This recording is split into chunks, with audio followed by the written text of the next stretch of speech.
muchos años y es una alegría volver a compartir con de nuevo en esto que es la causa nacional, la causa Malvinas, que es en definitiva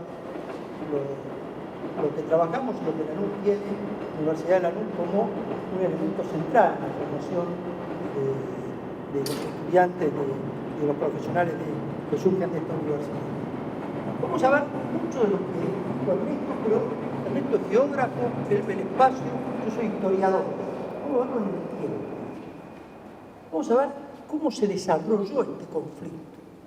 Vamos a ver cómo este conflicto es en realidad el alter ego de la Argentina.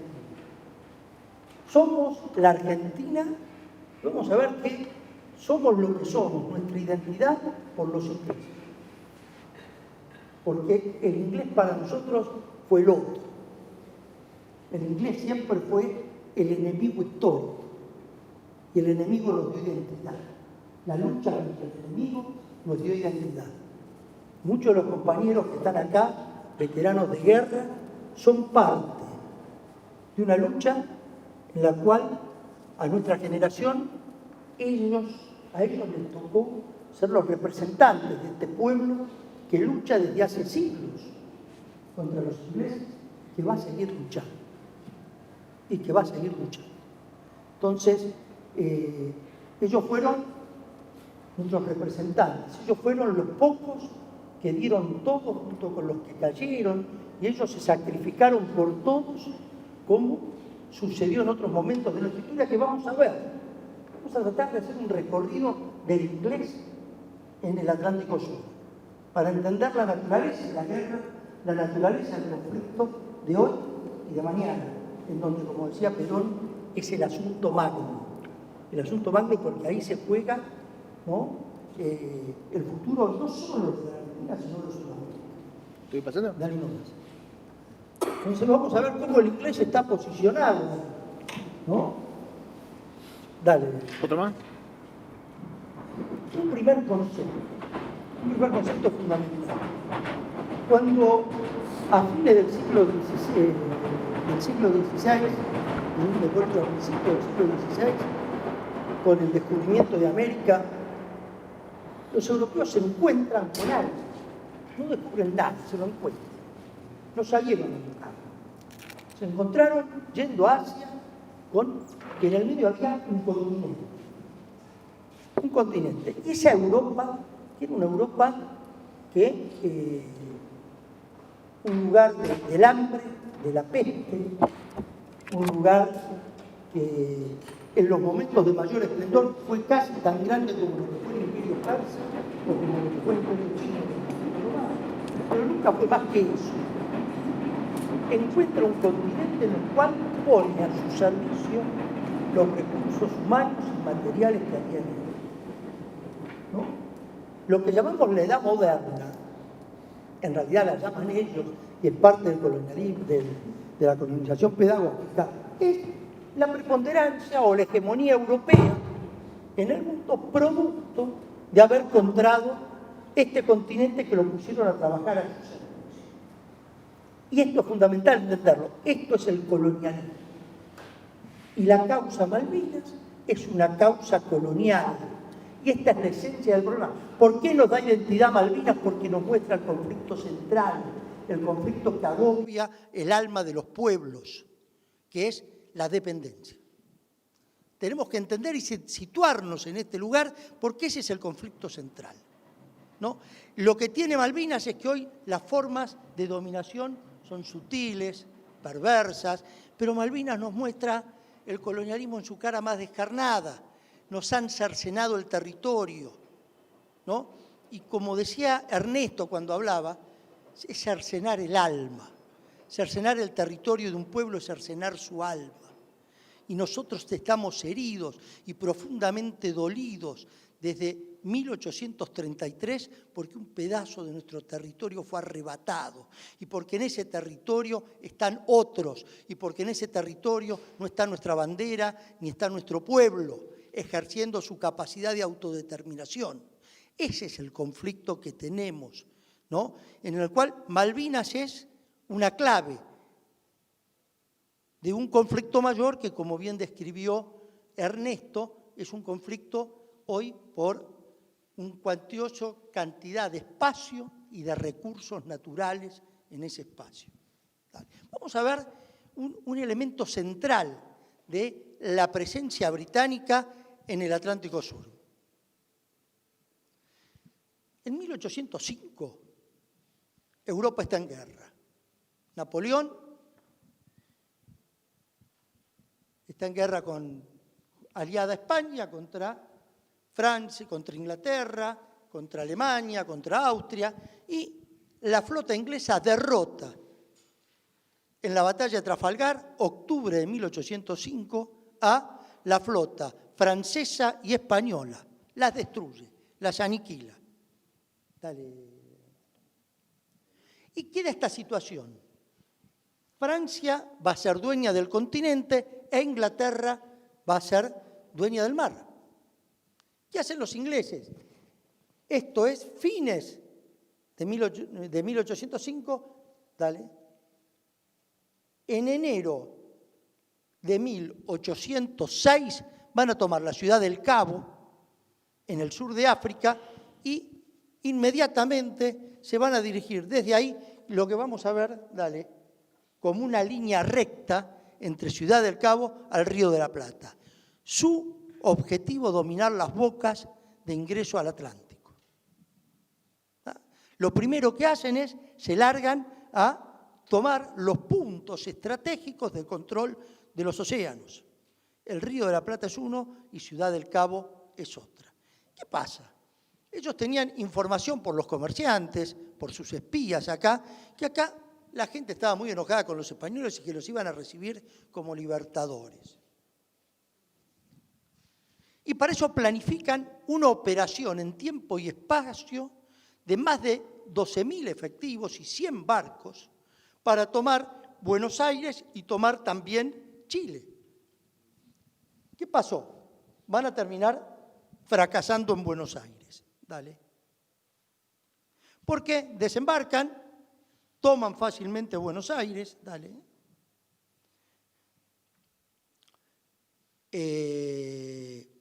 Las tropas, el virrey que teníamos, que era un administrador, un burócrata, dijo, no, lo que van a tomar es Montevideo. Entonces mandó todas las tropas a Montevideo. Se quedó acá con las milicias escucharon los 2 primeros cañonazos y desaparecieron junto con el virrey. El virrey agarró los caudales y se fue para Córdoba, de donde era.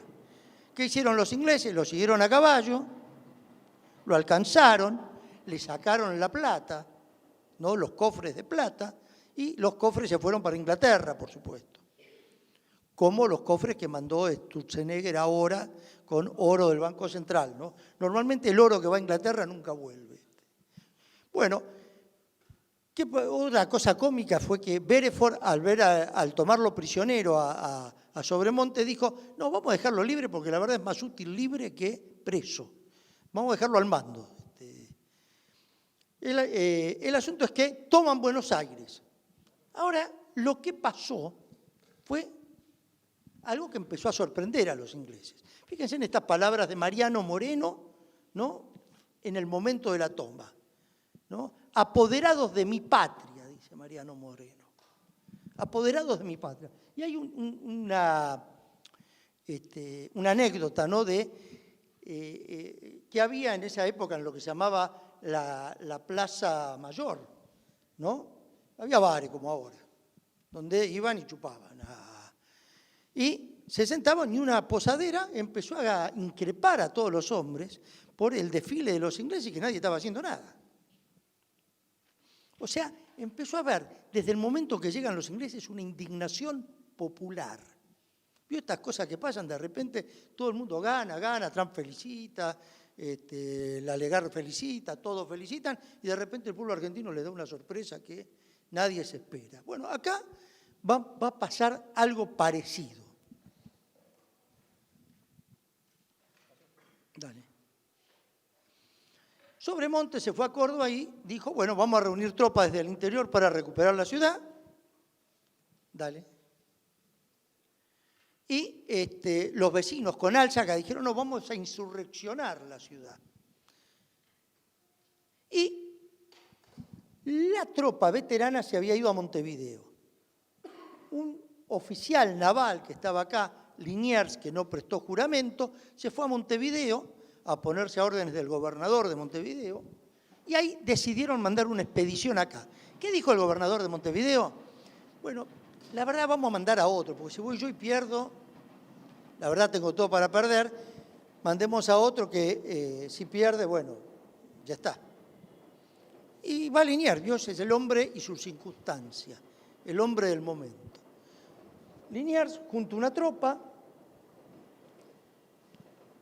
esta tropa más o menos, y se va a Colonia. Va a cruzar en Colonia, ¿no? Esto es a principios de agosto de 1806. ¿Y qué pasó en Colonia? Se entró a juntar la gente, una pueblada. Era difícil distinguir la tropa de la gente que lo acompañaba. Un muy mal clima, una sudestada había en esa época. La sudestada le impidió a los barcos ingleses apoyar a las tropas que tenían en tierra y les impidió también a los que estaban en tierra replegarse. Entonces se quedaron en el fuerte los ingleses. Liniers avanzó, fue a la Chacarita, de Chacarita a Once, de Once a Retiro, y de Retiro, planificó el ataque a la ciudad. ¿Por dónde? Las calles San Martín, Reconquista y la otra es 25 de Mayo. A través de esas tres calles fue el ataque a la Plaza Mayor. Bueno, el ataque se le fue de las manos. Se le fue de las manos. Rodearon a los ingleses capitulan, ¿no? Y cuando capitulan, Liniers, como soldado, tuvo la intención de aceptar la rendición, el famoso cuadro, esa es la rendición de Belfort, pero el cabildo dijo, no, acá no hay rendición, acá todos presos, los 1.500 ingleses presos, al interior. Claro, ahora se armó un problema. La expedición que iba para Chile tenía un problema, tenía 1.500 ingleses presos acá, generales ingleses, un ejército inglés preso en el Río de la Plata, ya. Entonces la expedición que está allá se viene para acá, o empieza a venirse para acá. ¿Qué pasa? Acá se forma lo de siempre, un cabildo abierto. ¿Quiénes son? Se juntan los vecinos en el cabildo a decidir qué hacemos. ¿Y qué dicen los vecinos? Esto que pasa acá, el 14 de agosto de 1806, es mucho más importante que el cabildo del 22 de mayo de 1810. Porque lo que pasa acá es que el pueblo de la ciudad decide, primero, formar un ejército para defenderse. ¿Quién va a ser ese ejército? Todos los varones en capacidad de tener armas. Forma un ejército de una población de 40.000 efectivos, de 8.000. 8.000 efectivos. ¿Y qué dice? El virrey no vuelve. El pueblo reunido dice, el virrey no vuelve, el representante del rey no vuelve. Y la verdad es que a partir de este momento ningún virrey hizo pie. Ningún virrey hizo pie. ¿Cómo se armaron esos batallones? Se armaron por el origen. Entonces, ¿quiénes son los patricios? Los nacidos en Buenos Aires. ¿Quiénes son los arribeños? Los de la provincia de arriba. ¿No? Los correntinos, los paraguayos, los salteños. ¿Quién va a estar acá? Y acá va a estar Juan Bautista Bustos, Martín Miguel de Güemes, Artigas, toda una camada que van a ser el núcleo del ejército revolucionario que va a llevar adelante la guerra de la independencia. Y fíjense lo que dice, al esforzado y fiel americano está llamando. Pero algo peor hace Liniers. No solo los convoca a todos, sino que le dice, ustedes eligen sus jefes. Los jefes fueron elegidos por el pueblo. ¿No? O sea, que Saavedra o todos los que estaban ahí eran referentes políticos de ese sector, que estaban, no eran militares de carrera, como los vemos con el uniforme, no, eran referentes políticos de ese sector que eligió a sus jefes.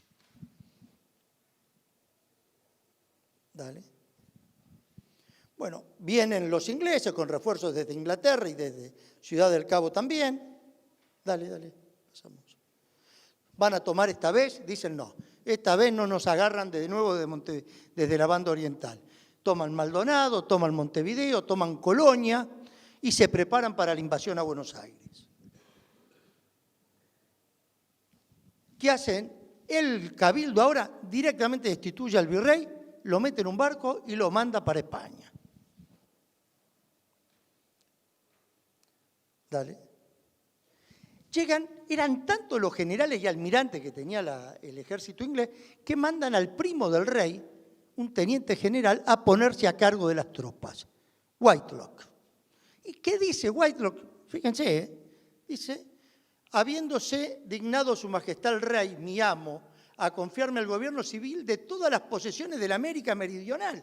Está claro a qué venían los ingleses, a posesionarse de toda América del Sur. ¿Y con qué se encontraron? Con un pueblo que le dio batalla y le ganó. O sea, esa invasión planificada desde la gran potencia que enfrentaba a Napoleón va a tener acá la paliza de su vida. ¿Qué piensan los ingleses? Desembarcan en Ensenada esta vez, se dan un tiempo y piensan rodear la ciudad para hacer lo que hizo Liniers, ir a retiro y desde retiro atacar con el apoyo de la flota. Dale. Esta era la idea del plan inglés. ¿Sí? ¿Qué pasó? Liniers, gran error, quiso darle batalla a campo afuera, ¿no? Al estilo napoleónico. Y se puso detrás del puente Pueyrredón, de espalda al riachuelo, a dar batalla. La verdad, una animalada desde el punto de vista militar. Pero los ingleses tenían problemas, eran demasiados caciques, se comunicaban mal entre ellos, y la peonada, el gauchaje, les boleaba todos los estafetas. Entonces estaban muy mal comunicados entre ellos. ¿Qué pasó? Lo vieron a Liniers, ahí, ¿vale? ¿Sí? Y siguieron de largo para cruzar por el riachuelo, por donde tenían planificado cruzar, que era cerca de Puente La Noria. Pero se equivocaron, unos cruzaron a la altura de Miserere y otros terminaron cruzando por La Noria. ¿Qué pasó? Dale. Liniers salió a enfrentarlos en Miserere y los ingleses lo derrotaron. Pero tenían todos parte de la tropa que no había cruzado, entonces tuvieron que esperar 3 días los ingleses para reunir todo su ejército. La verdad que en este momento, que era el 1 de julio, si hubiesen podido avanzar, no había nada. ¿Qué pasó? Se juntó el pueblo de nuevo, el ejército había quedado dispersado, Liniers se había quedado aislado en otro lugar, y Álzaga tomó la manija como alcalde y hicieron esto que ven ustedes ahí,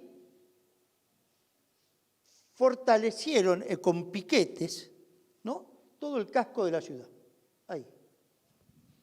Y se quedaron a esperar el ataque. ¿Qué iban a hacer? Eran milicianos.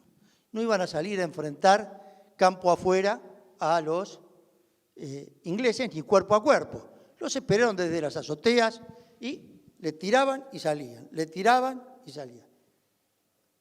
Los ingleses planificaron este ataque, ¿no? Tomar el retiro, tomar algo que sería cerca de lo que es hoy la Facultad de Ciencias Económicas, ¿no?, y tomar el centro de la ciudad. El 5 de julio de 1807 lanzan el ataque, más de 8.000 efectivos ingleses en el ataque. Al mediodía el 40% eran muertos, heridos o prisioneros. Muertos, heridos y prisioneros. Whitelocke pide la rendición. Dale, nomás. Bueno, antes de eso. Whitelocke pide la rendición y dice 2 cosas importantes. 1, cada casa era una fortaleza. 2, no nos quieren acá, señores, los engañaron. Este pueblo no nos quiere. Nunca los vamos a dominar, dice Whitelocke. Ahora bien, ¿cómo termina esta historia? Los ingleses pierden en el Río de la Plata, pero terminan tomando las islas de Ascensión, ya tenían Santa Elena, tenían Ciudad del Cabo y toman Tristán de Acuña. Y empiezan a proyectarse hacia el sur. O sea, lo que tenemos que ver es que estos objetivos estratégicos e imperiales ingleses tienen siglos. Estamos hablando de que ellos, principios del siglo XIX, ya empiezan con todas estas posesiones. Empiezan a proyectarse hacia el sur. Si ustedes recuerdan, la isla de Ascensión va a ser la base desde donde abastecen a la flota en la guerra. Bueno, y finalmente, en enero de 1833, toman las Islas Malvinas. Dale, te fuiste. No, está yendo para. Dale. Y poco tiempo después, otra escuadra inglesa va a aparecer en el Río de la Plata pidiendo la libre navegación de los ríos y vamos a colocarle las cadenas en la vuelta de obligado y todas las batallas de lo que se llamó la Guerra del Paraná, que va a terminar con una capitulación inglesa en 1849, en la época de Juan Manuel de Rosas. Dale, que tiene un par de...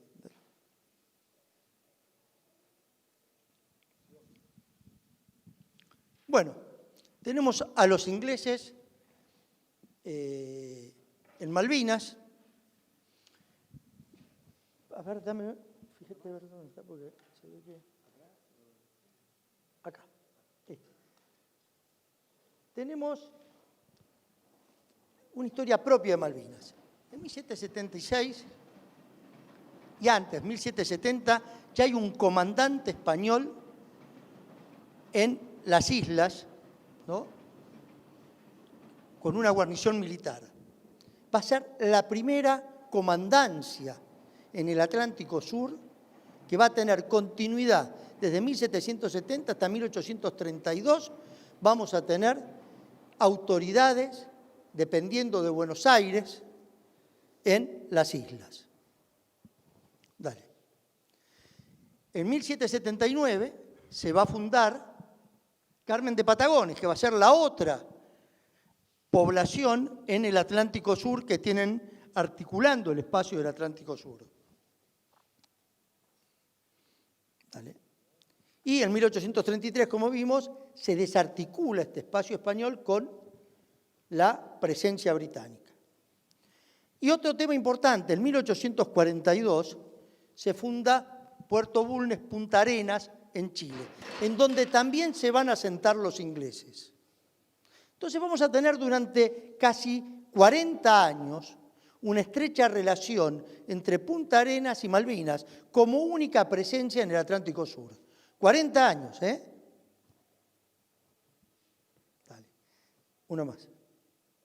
Van a llegar los galeses a Rawson en 1860 y recién en 1878 se va a fundar Puerto Santa Cruz, primera población argentina en el Atlántico Sur, ¿no?, en la Patagonia Austral. Y enseguida, bueno, empieza a llegar la oveja patagónica, que la traen de Malvinas. Se va a fundar Ushuaia después, se va a fundar Río Gallegos, se va a fundar, listo, dejemos ahí. Fíjense ustedes cómo a fines del siglo XIX empieza a haber un desarrollo humano y presencia argentina en el Atlántico Sur.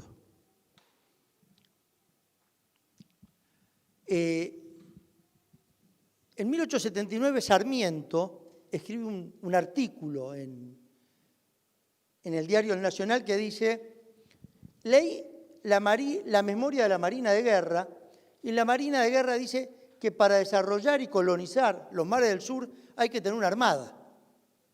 Dice, señores, primero, los territorios del sur no hay nada que desarrollar porque no tienen nada. Dice, pero el día que tengamos una armada, dice Sarmiento, nos vamos a pelear con los ingleses. Ese razonamiento es agudo. Porque el desarrollo humano y la construcción social argentina en el sur nos lleva inevitablemente al conflicto con los ingleses. No hay otra. En la medida que la Argentina se desarrolla, va a chocar con los ingleses. No hay otro, porque los recursos o son nuestros o son de ellos. Un poco lo que les mostraba Ernesto con cómo amplían las zonas económicas o cómo van ampliando zonas de reserva o lo que hacen. Dale. Ellos van a crear en la Patagonia Austral una empresa de Southern Patagonian Sheep Farming, conocida todavía como la Anónima, ¿no? Los supermercados La Anónima. Bueno, estas empresas cotizaban en Bolsa de Londres y eran las estancias patagónicas que nos llevan al conflicto de la Patagonia Trágica, en 1920. Pero habían creado, o sea, lo que quiero mostrar es que la colonización de la Patagonia Austral, Santa Cruz y Tierra del Fuego, fue muy británica, con empresas británicas, con una gran presencia británica cuya capital económica era Punta Arenas, por un lado, donde estaba el banco de Punta Arenas, en donde le pagaban con ese banco a los jornaleros de toda la Patagonia chilena y argentina.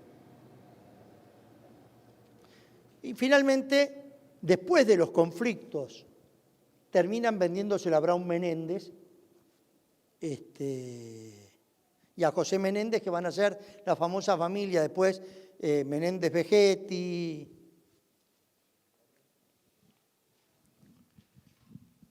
Sigamos esto, dale. Esto lo vimos, dale.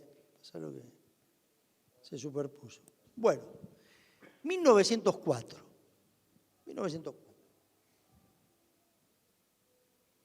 Vimos cómo se fue desarrollando el espacio argentino en la Patagonia, ¿no? Va a suceder un hecho trascendente en el conflicto. ¿Cuál es este hecho? Va a aparecer un barco sueco, el Antarctic, que va a decir, les pido apoyo para hacer una exploración en la Antártida. Bueno, acá le dan el aprovisionamiento, pero le dicen, bueno, que vaya un marino nuestro. Y lo mandan a un meteorólogo que era el alférez Sobral. Se embarcan en el Antártico, van a hacer la exploración y naufragan. Quedan desparramados en un grupo de islas los náufragos y sale la corbeta Uruguay a hacer el rescate. Los rescata la corbeta Uruguay, se llevan más de un año los tipos ahí en esas islas, y en agradecimiento los suecos estos invitan a la Argentina a participar de las conferencias antárticas que se estaban desarrollando en Europa. Va a decir algo muy interesante Sobral cuando vuelve, dice, el futuro de la Argentina está en esos mares y en esas islas. Señores, dice, a la misma latitud en el norte hay grandes ciudades. Podemos desarrollar perfectamente el sur argentino y las islas, porque lo están haciendo, la verdad, uno mira Finlandia o mira San Petersburgo, están bastante más, en latitudes bastante más al norte o al sur de lo que puede estar las Orcadas. Y ahí la Argentina adquiere la instalación meteorológica en Orcadas. Ponemos un pie por primera vez en el casquete antártico, al sur del paralelo 60. Dale. Uno más. Otro. Bueno, ¿cuál va a ser la respuesta inglesa a la presencia argentina en las Orcadas? En 1908 los ingleses van a decir, este es el sector antártico inglés. Y en 1908 van a declarar que el Atlántico Sur es de ellos. Ya no las Malvinas. Van a declarar que todo el Atlántico Sur es de ellos. Dale. Y acá empieza un desafío que va a encontrar a Chile y Argentina unidos con presencia inglesa fundamentalmente, pero también norteamericana. Y quiero agregar a lo que dijo Ernesto, vamos a ver cómo el Tratado Antártico no solo fue esta idea de Rusia y Estados Unidos de neutralizar la Antártida, en realidad, en el mismo momento, Estados Unidos y Rusia están promoviendo lo que llamaban la descolonización después de la Segunda Guerra Mundial, ¿no? En realidad, ni Estados Unidos ni Rusia quieren los europeos andando por ahí. Pero también vamos a ver cómo hubo una política unida entre Argentina y Chile que también llevó al Acuerdo Antártico. ¿Se acuerdan ustedes cuando Ernesto le decía, este es el mapa de la Argentina agroexportadora? Bueno, en realidad este es el mapa de la Argentina de 1940. ¿No? En 1940 este era el mapa que se enseñaba en los colegios. En el año 1946, en enero, el general Perón gana las elecciones. En junio de 1946, asume el 4 de junio de 1946, y en septiembre de 1946, el general Perón lanza el sector antártico argentino, y a partir de este momento no tenemos solo un conflicto por Malvinas, tenemos un conflicto con los ingleses por todo el Atlántico Sur. Cuando el general Perón lanza esto, terminó la guerra. Cuando termina la guerra, Estados Unidos no quería que la Argentina ingrese a las Naciones Unidas. Nos negaba el ingreso. Va a ser toda Sudamérica junta la que le dice a Estados Unidos, si no ingresa Argentina, no ingresamos. O sea, la ida a la Antártida de la Argentina no fue un problema de exploración, no fue un problema de un conflicto en donde el conductor tomó decisiones. La primera decisión fue decirle al mundo, esto es nuestro, y la segunda lo vamos a ocupar. Y ahí va el general Pujato a ocupar la Antártida a partir de 1950, porque soberanía es presencia, soberanía es estar. Y cuando el general Perón despide a Pujato, le dice, vamos a darle el color y el tinte argentino a ese territorio argentino. Y esto es lo que está pasando. En medio de esto, el general Perón le dice a los ingleses, este Atlántico Sur es sudamericano y chilenos y argentinos estamos trabajando juntos para que sea sudamericano. Y trabajaron juntos todos esos años. Este es el mapa de la Argentina de 1949. Y este mapa, como decía Ernesto, es la primera vez que se publica el mapa bicontinental. Es un proyecto político. Y es el proyecto político del peronismo. La Argentina bicontinental es el mapa peronista. Es el mapa que traslada a las potencias, a Inglaterra y a las potencias europeas, le dice, este océano nos pertenece porque somos el Estado ribereño, nos pertenece la Antártida porque chilenos y argentinos somos los que estamos más cerca, y nos pertenece por derecho, por historia, por geología, por geografía, por alma, por espíritu, porque tenemos la voluntad de pelearlo, y lo vamos a pelear. Y esto es lo que hicimos, pelearlo. Y esto fue un conflicto, este mapa es parte de una lucha. Por eso cuando los cipayos vuelven al mapa anterior. Por eso saltan cuando nos dicen, no, es un mapa belicista este. Y claro, sí, es belicista, vamos a pelear por lo nuestro. Vamos a pelear por los recursos, porque esos recursos, como la plata de Potosí, como los recursos que se fueron durante 400 años a subsidiar el bienestar de los europeos, se van a ir si no los salimos a pelear. Esto no es ir a la guerra, esto es hacer esto que hizo Perón. Voluntad política de pelear por lo propio, con una idea clara de cómo hacerlo. Y esta es la expedición de Pujato, ¿no? Y la ocupación permanente de la Antártida. Ustedes saben que en esos años, en 1947, los norteamericanos hicieron una expedición monstruosa a la Antártida.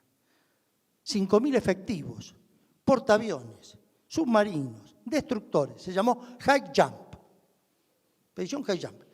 Fueron para estar 8 meses y se tuvieron que volver a las 8 semanas. ¿Por qué? Porque no tenían medio para estar. El clima, ¿qué hizo Pujato? Pujato se entrenó en Groenlandia, se entrenó en Alaska, generó los medios, generó los recursos Y fue allá, instaló las cosas y pasaron su invernada y cada base que quedó de manera permanente. Es decir, y junto con esto se creó el Instituto Antártico, la vocación científica con la que fuimos a la Antártida. Porque el conocimiento es poder y el conocimiento es soberanía. Y eso lo entendimos desde el primer momento en este sentido. La creación de las bases. ¿Uno más? Dale. Bueno, el desafío del siglo XXI. Esto fue lo que pasó en el siglo XX. Dale, por favor. Otro. Esta es la situación que vivimos hoy. El Imperio Británico, como ustedes ven, hoy son una cantidad de posesiones, una en el Índico, otra en el Pacífico, el Estrecho de Gibraltar, ¿no? Y fíjense cómo están en el Mar Caribe, principal pasaje bioceánico. Porque hoy, voy a acá discrepar con mi amigo, no es el Canal de Panamá, es todo Centroamérica el pasaje bioceánico, incluido México. Apagalo. Incluido México, ¿no? Y ahí están los ingleses. Ahí están los ingleses. Esa es la causa del problema con Nicolás Maduro. El problema con Nicolás Maduro que está en el Caribe. Y que detrás de Maduro hay apoyo ruso y apoyo chino. Y los yanquis no quieren en el Caribe esto. Lo mismo pasa con Ortega en Nicaragua. La empresa que iba a hacer el canal en Nicaragua era China. Entonces, los yanquis de repente con Trump dijeron, no queremos chinos en el Caribe. De la misma manera que los chinos le están diciendo a los yanquis, queremos que los yanquis se vayan del mar de la China. Y se lo están diciendo con todas las letras. Estas son las zonas económicas exclusivas. Fíjense ustedes cómo entre África y América del Sur está Europa, particularmente Inglaterra. Como bien le decía Ernesto, todas estas bases son bases militares. Vamos a verlo un poquito, la base Monte Agradable que nos decía Ernesto. Dale. ¿No? Esta es la base, 2 pistas de aterrizaje, una de 2 kilómetros, una de 1,5 kilómetros.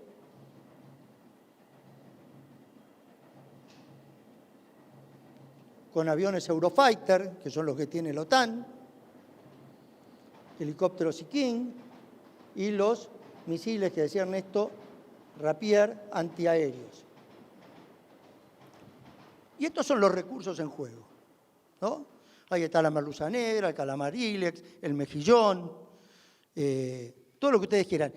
Ahora fíjense que estamos peleando recurso por recurso. Tenemos que conocer perfectamente el ciclo de vida del calamar, tenemos que conocer sus procesos de migración, tenemos que conocer las técnicas de captura, porque estamos discutiendo recurso por recurso con los ingleses. ¿Por qué? Porque están en la explotación de los recursos, en una etapa de explotación. Y esto que discutimos con la pesca, con la merluza negra, con el calamar, con el mejillón, lo vamos a discutir dentro de muy poquito tiempo con el petróleo, al cual el gobierno de Mauricio Macri le dio, ¿no? La prospección petrolera en las zonas contiguas a la zona que mostraba Ernesto, económica exclusiva. Es decir, les extendió la zona económica exclusiva con empresas inglesas que puedan explotar esto. Estos son una vista, ¿no?, de lo que es el mar argentino en fotografías satelitales.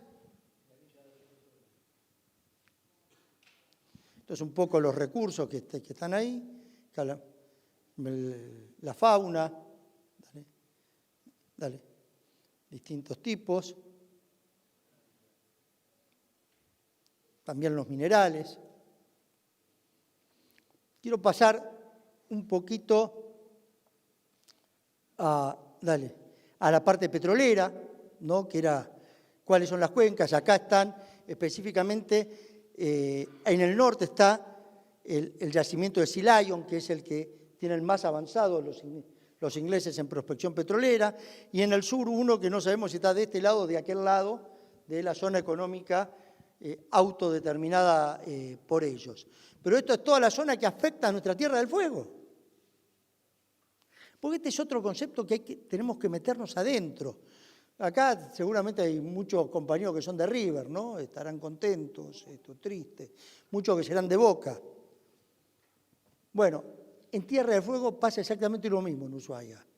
Hay compatriotas que son de River, de Boca, peronistas, antiperonistas, que son como las mismas sensaciones, pasiones y vivencias que tenemos acá. Pero abren la ventana y tienen ese mar, y tienen esa fauna, y saben que a 800 kilómetros está la Antártida, y están a 3.000 kilómetros de Buenos Aires.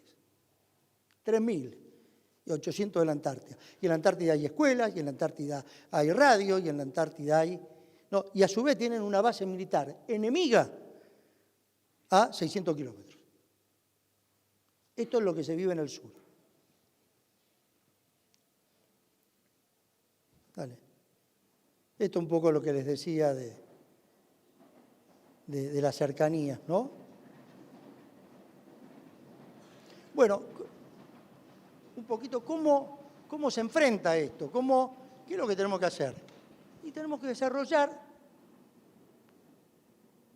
el pueblo argentino tiene que hacer su construcción social y humana en nuestro espacio, en nuestro mar, en nuestro litoral patagónico. Tenemos que tener una industria pesquera, tenemos que tener una flota naviera, tenemos que tener, insisto, una flota pesquera, una flota naviera.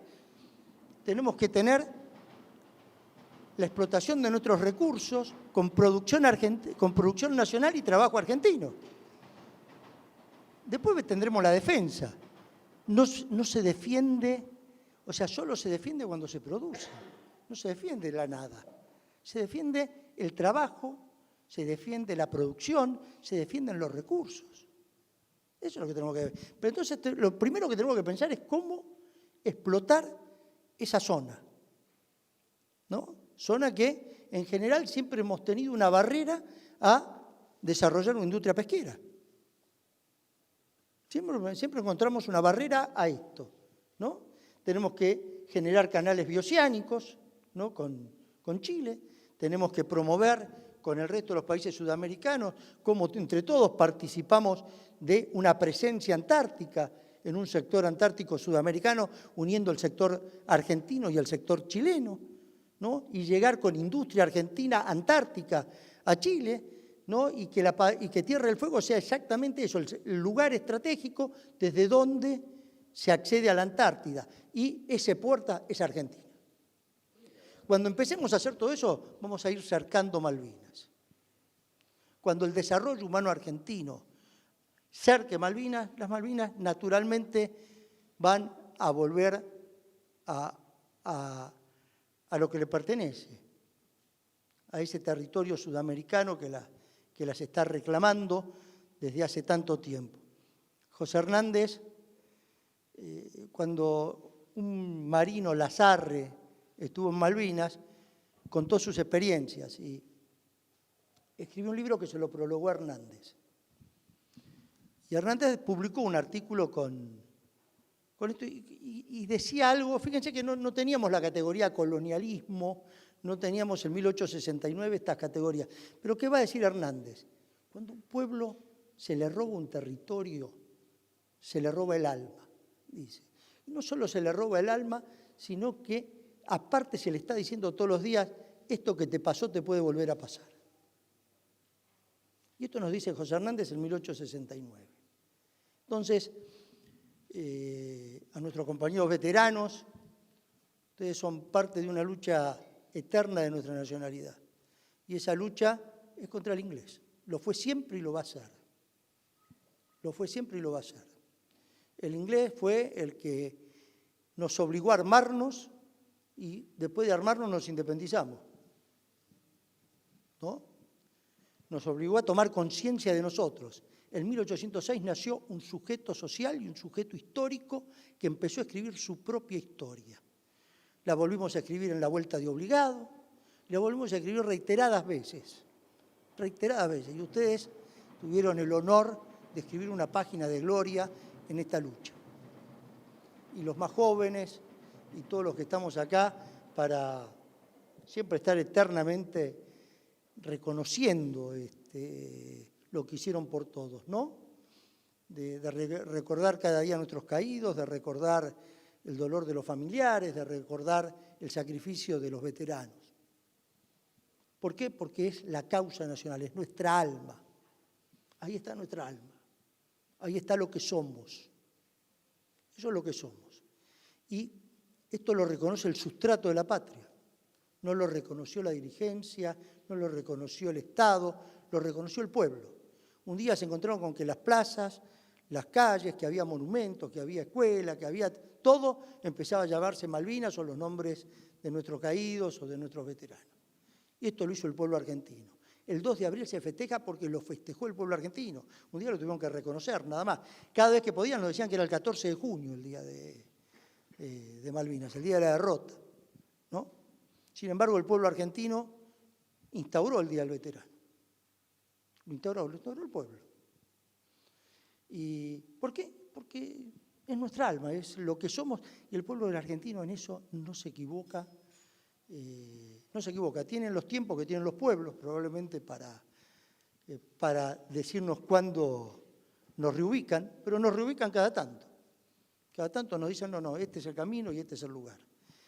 Esta es la causa de Malvinas, esto es lo que somos, y no perder de vista nunca que Malvinas es una causa colonial,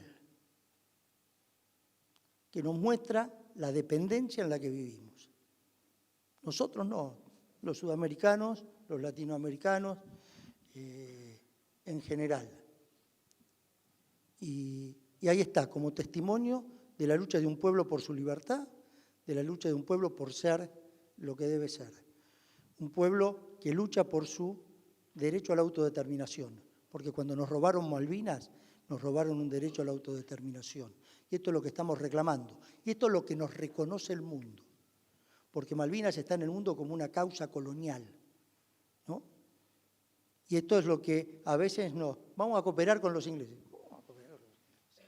¿Cuál es la cooperación que puedo darle al tipo que me está afanando las cosas? A ver, que me cuenten cuál es la cooperación. Eso es ser normal y racional.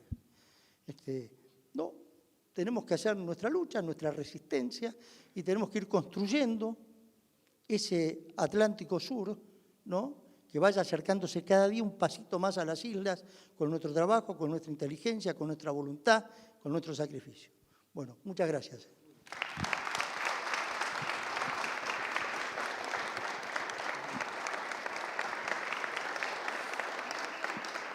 Bueno, si les parece, damos momento al intercambio porque 8:30 tienen que retirar el equipo y está bueno que quede registrado para los colegas y participantes de Tierra del Fuego. ¿Cómo? Bueno. Cuando te digan la pregunta, ¿la podés recordar en el micrófono para que quede grabado? ¿Cómo no? ¿Cómo no? Así tiene llegada a los participantes de Tierra del Fuego. Vos querías preguntar algo, ¿verdad? En realidad me llamó mucho la atención. ¿Llega el cable? Si llega el cable, mejor. Así no lo repito. Vale. Me llama mucho la atención el tema de las barreras que nos fueron impuestas o creadas con respecto al desarrollo argentino como país marítimo, porque somos un país marítimo. Ya perdí el teléfono. Esas barreras tampoco podrían llegar a ser internas, por una cuestión de consumismo, por una cuestión de la ganadería, por una cuestión de sociedades rurales, digamos desde los orígenes de nuestros terratenientes, quiero decir. ¿Es algo impuesto o también va de la mano con el enemigo que tenemos interno?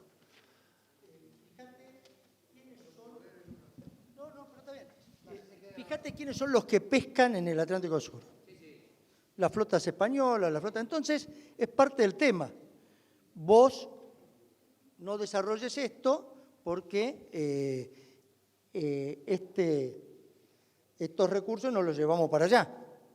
Entonces, no podemos... Se han puesto trabas permanentes a la industria pesquera, al desarrollo de una industria pesquera, por las dos causas. Por la relación de que asegurarle al sector agropecuario un consumo interno de carne, pero a su vez que permitir que las flotas extranjeras pesquen y se lleven los recursos. O sea que es un doble camino. Es un doble camino. Es un doble camino. Vení, vení.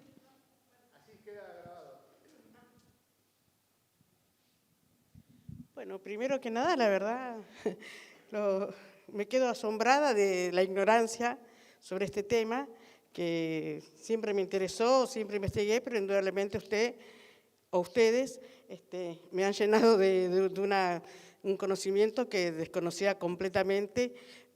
Por decir, como que me gustaría, si puede ser, que suban las imágenes del PowerPoint dónde están los ingleses ubicados en el mundo, cómo estamos completamente, prácticamente,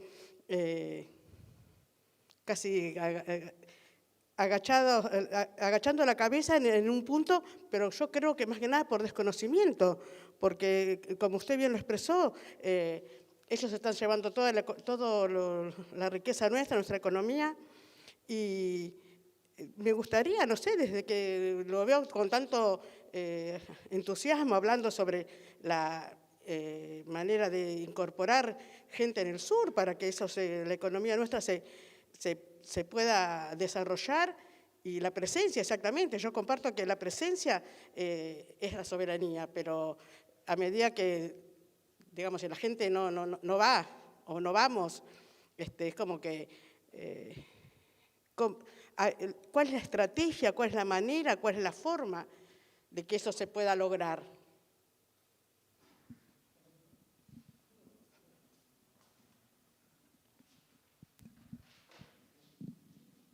Recurrentemente en nuestra historia se dan estas coyunturas, ¿no? de sentirnos agobiados por una realidad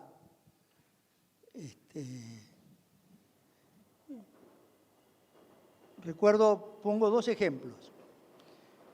El general San Martín había cruzado los Andes, estaba con su ejército transitando para dar la batalla final contra los realistas en Chile, y un encuentro nocturno prácticamente le desarma el ejército, en Cancha Rayada.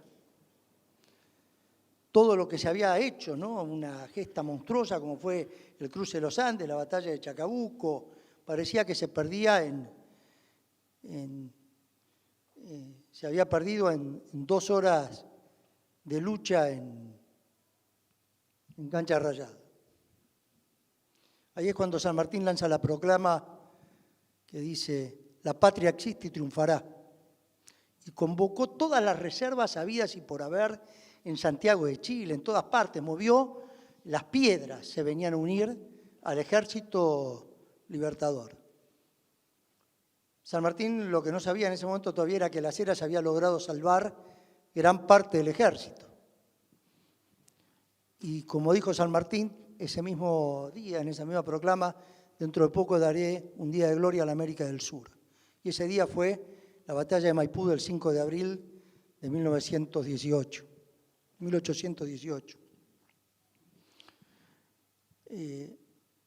Un par de décadas después sucedió más o menos parecido, ¿no? Estábamos bloqueados por flotas francesas, flotas inglesas. En la misma época estaban tomando México los franceses.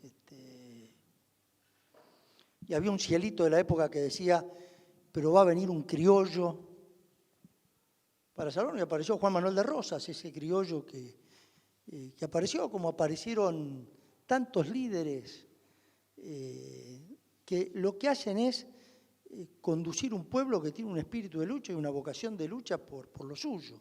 Entonces, lo único que no podemos perder, compañera, es la esperanza, la voluntad de lucha de lo que somos. Porque somos lo que somos por el sacrificio de generaciones y generaciones. ¿Qué le vamos a decir a Juana Zurduy, que perdió todos sus hijos en la lucha, su marido, por la libertad? ¿De ella? No, la nuestra. No la de ella, la nuestra. ¿Qué le vamos a decir a todas esas generaciones de compatriotas que dieron tanto, como los compatriotas nuestros en Malvinas? Entonces, nosotros tenemos que organizarnos, plantearnos y vamos a dar las batallas que tengamos que dar. Las daremos nosotros, las darán nuestros hijos, pero las vamos a ganar. Las vamos a ganar. Primero porque es elemental, las Malvinas están ahí, al lado de este continente. Más tarde o más temprano, en la historia de los pueblos 100 años a veces es poco, pero la vamos a ganar. Como decía Atahualpa, para teñirte la cara hasta que logres el gesto tradicional de la raza, ¿no? Vamos a hacerla, porque somos eso, somos sudamericanos, tenemos una identidad, tenemos un profundo amor por lo nuestro, somos herederos de derechos, tenemos el legado de derechos que se ganaron con la lucha, ¿no? Y que tenemos que mantener con la lucha, y lo vemos todos los días que los derechos los tenemos que mantener con la lucha. Y nuestro pueblo lucha, no se equivocan, nuestro pueblo lucha y resiste. Y bueno, y vamos a dar la batalla que tengamos que dar, pero esperanza, ¿no? Esperanza y mucho amor a la patria y creer que esto es lo nuestro. Mucho amor a la patria y esto es lo nuestro. No sé. Simplemente quería compartir una reflexión en honor a Lara San Juan y los 44 tripulantes y a sus familias, ¿no?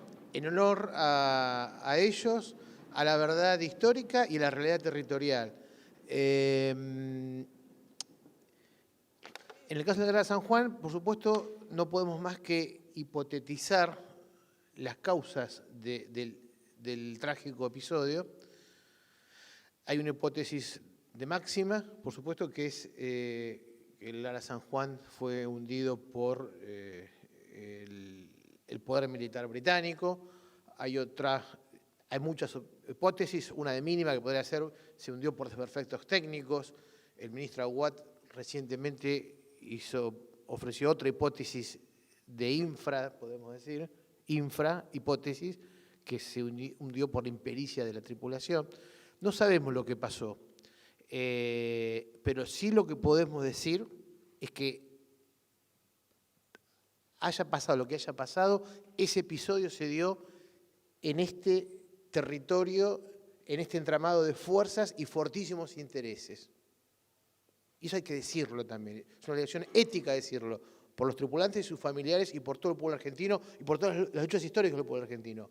Será materia de investigación judicial, académica y delegación política de toda la comunidad argentina establecer el vínculo entre el hecho y el entramado de fuerzas y de fortísimos intereses mundiales que están operando hoy día en el espacio del Atlántico Sur. Simplemente eso quería decir. Una cosa más. No pensemos esto solos,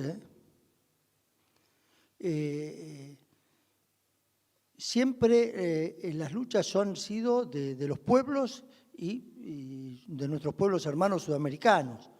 Pensemos que esta lucha es de todos. El general Perón nos decía, solos somos indefendibles, juntos somos inconquistables. Entonces, pensemos esto que no estamos solos y la reacción va a ser una reacción continental, como lo fue hace pocos años, que logramos formar la UNASUR por primera vez. Así que pensemos que esto no vamos a estar solos en esta lucha.